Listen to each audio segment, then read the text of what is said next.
BJP ఏదైనా ప్రయత్నాలు చేస్తుందా? మన బండి సంజయ్ మాట్లాడుతూ గానీ, కొంచెం హరీష్ రావు పొగుడుతున్న నేపథ్యం ఆయన్ని. రోజు మనం కూడా ఈ చాలా ఛానల్ చూస్తున్నాము. హరీష్ రావు బీజేపీలోకి అనే మాట. వీళ్ళేమన్నా గాలం వేసే ప్రయత్నం చేస్తున్నారా? గాలం వేస్తే వర్కౌట్ అయ్యే అవకాశాలు ఏమైనా ఉన్నాయా? ఇప్పుడున్న సమకాలీన రాజకీయ నాయకులలో కేసీఆర్ గారి తర్వాత బాగా మెచ్యూరిటీ ఉన్న నాయకుడు హరీష్ రావు.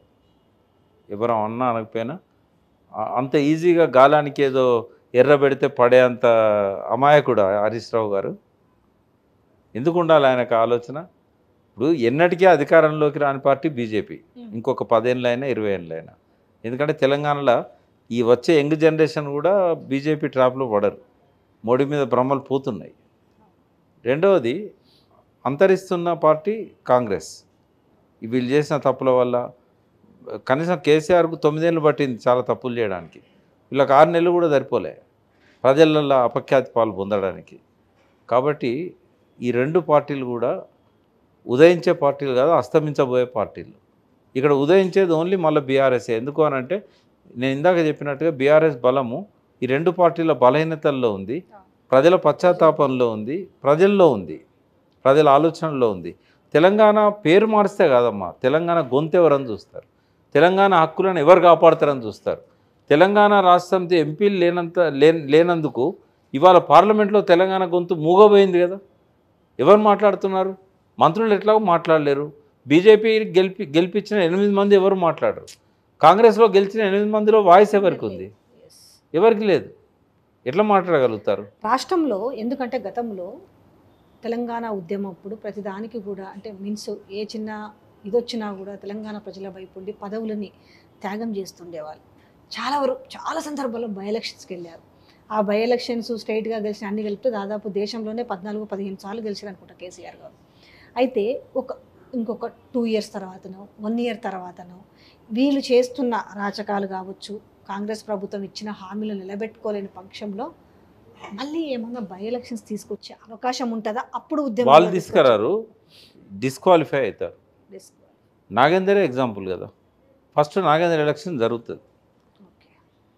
పీజీఆర్ కొడుకుని కనుక అక్కడ నిలబెట్టిన ఆయన ఇప్పుడు పార్టీలో ఉన్నాడు కాబట్టి చెప్తున్నాను, బీఆర్ఎస్లో ఉన్నాడు కాబట్టి. ఆయన బిడ్డ ఉండేది, ఆమె కాంగ్రెస్లో పోయింది. కాబట్టి కొడుకు కనుక ఇవాళ బీఆర్ఎస్ క్యాండిడేట్ అయితే ఈ మారిన పరిస్థితుల్లో ఆయనకున్న పర్సనల్ ఫాలోయింగ్ వల్ల ఖచ్చితంగా గెలుస్తాడు. అక్కడ ఖైరతాబాద్లో దానం నాగేందర్ మీద ఖచ్చితంగా విజయం పొందగలుగుతాడు. రెండవది, ఒకవేళ స్పీకర్ డిస్క్వాలిఫై చేయకపోయినా హైకోర్టు సుప్రీంకోర్టు కనుక ఆర్డర్ ఇచ్చినట్టయితే ఎలక్షన్ కమిషన్ను, వాళ్ళు పార్టీ మారినట్టు ఇంతకంటే ఏం ఆధారాలు కావాలి అని చెప్పి కనుక వాళ్ళు కండువాలే ముఖ్యమంత్రి కప్పుతున్నాడు కదా, ఇంకా అంతకంటే ఏ సాక్ష్యం కావాలి? ముఖ్యమంత్రి కండువ కప్పిన ఫోటోలు, వాళ్ళ స్టేట్మెంట్లు, వాళ్ళ ఇంటికి పోయి ఇన్వైట్ చేయడము, ఈ సాక్ష్యాలు చాలా డిస్క్వాలిఫై చేయడానికి. అంటే కోర్టు కూడా గుడ్డిదే అయితే నేనేం చేయలేను. ఎలక్షన్ కమిషన్ అంటే ఎట్లా గుడ్డిదే, బట్ కోర్టు కూడా గుడ్డిగా వ్యవహరిస్తే నేనేం చేయలేను. బట్ కోర్టు అట్లా చేయదని నేను అనుకుంటున్నా. 1 ఇయర్లో అందరు డిస్క్వాలిఫై అయిపోతారు. పోయిన వాళ్ళు అందరు డిస్క్వాలిఫై అయిపోయినప్పుడు ఎవరు గెలుస్తారు? మళ్ళీ గెలుస్తారా? ఇప్పటికిప్పుడు ఎలక్షన్ పెట్టమనండి. మన పార్లమెంట్ ఎలక్షన్లకు ఇప్పుడు ఉన్న పరిస్థితికి చాలా మార్పు ఉన్నది. పెట్టమనండి, గెలిస్తే చూద్దాం. ఒకసారి కంక్లూడ్ చేస్తాను. వాస్తవానికైతే అర్హులైన అందరికీ రుణమాఫీ జరగాలంటే 49,000 కోట్లు అవసరం. అర్హులైన అందరికీ చెప్తాను, తీసుకున్న వాళ్ళకి.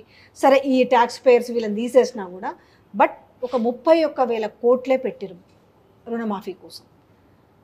చాలామంది లబ్ధిదారులు దూరం అయ్యే పరిస్థితి ఉంది కదా. దీని తర్వాత ఎలాంటి ఎఫెక్ట్ వచ్చే అవకాశం ఉంది కాంగ్రెస్ పార్టీ మీద? ప్రజలలో వాళ్ళ స్థానాలు కదిలిపోతాయమ్మా. ప్రజలు బాధపడే పరిస్థితి వస్తుంది. అనవసరంగా మేము కేసీఆర్ని వదులుకున్నాము. ఇప్పుడు రైతు బంధు ఇవ్వనందుకే ఆలోచిస్తున్నారు వాళ్ళు. ఇక్కడ ఒకటేనమ్మా, కాంగ్రెస్ పట్ల భ్రమలు పోతున్నాయి. కేసీఆర్ గారు ఒక 2-3 చిన్న విషయాలలో తను మేకప్ చేసుకోగలిగితే అని తిరుగుండదమ్మా. ఇంకో 2-3 టర్ములు ఆ పార్టీ నిలబడుతుంది, ఆ వాయిస్ నిలబడుతుంది. కానీ ఎప్పుడైనా మనం సరైన సమయంలో సరైన నిర్ణయం తీసుకోకపోతే మధ్యలో ఏదో సుడిగాలు వచ్చి కొట్టుకోపోతుంది. ఇంకెవరైనా తయారు కావచ్చు, మూడో శక్తి రావచ్చు, ఈ వ్యతిరేకత అంతా ఇంకొకరికి ప్లస్ కావచ్చు. అందుకని మనం అజాగ్రత్తగా ఉండొద్దు, అశ్రద్ధ చేయొద్దు. అంది వచ్చిన అవకాశాన్ని సరైన సమయంలో తన మేధస్సును ఉపయోగించుకొని దాన్ని మారడానికి ఆయన ప్రయత్నం చేయాలి. ప్రజలు ఏం కోరుకుంటున్నారు? చిన్న మార్పు కోరుకుంటున్నారు. మాకు అందుబాటులో ఉండాలి, మేము సెల్ఫీ దిగాలి. అది చేస్తే చాలదా? కరెక్టే అది మీరు అన్నది. అది ఒక్కటి చేస్తే చాలు.